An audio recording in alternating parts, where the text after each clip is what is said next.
Hôpital Roi-Baudouin à Kinshasa, Ornella, une jeune mère de 16 ans, est internée ici depuis 3 mois. Pourtant, elle n'est pas malade, elle fait juste partie de ces femmes qui ont accouché mais qui ne peuvent pas rentrer chez elles, faute d'argent. On les appelle les retenues. On m'a fait une césarienne et je vais bien. Mais je suis retenue ici depuis longtemps. Je veux rentrer chez moi, mais je n'ai personne pour payer mes factures. Comme Ornella, toutes ces femmes sont bloquées à l'hôpital dans l'attente du règlement de leurs frais médicaux. Il faut compter 200 à 250 $ en cas de césarienne, une fortune dans un pays où 3 habitants sur 4 vivent avec moins de 1 $ par jour. Dans ce pavillon, il n'y a que 10 lits pour près d'une vingtaine de femmes. Les retenues sont obligées de partager avec les nouvelles venues. Elle est venue après moi. Comme il y a peu d'espace, je dors par terre. Mon fils, ma voisine et son bébé dorment dans le lit.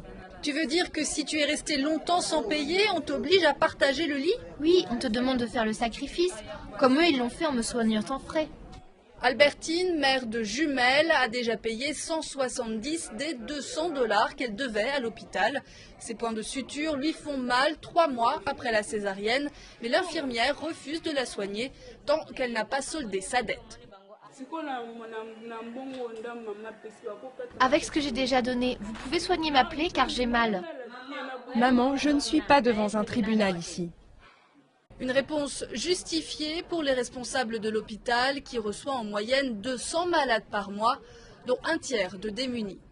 Plusieurs d'entre elles n'ont pas payé les soins, mais nous leur avons prêté des médicaments. Maintenant, si nous les libérons toutes, nous serons en faillite. Une position adoptée par beaucoup d'hôpitaux publics congolais. Au moins 20% des mères seraient retenues dans chaque centre de santé après l'accouchement. Et en l'absence de subventions de l'État pour ces établissements et de mutuelles de santé pour les familles pauvres, leur nombre pourrait bien encore augmenter.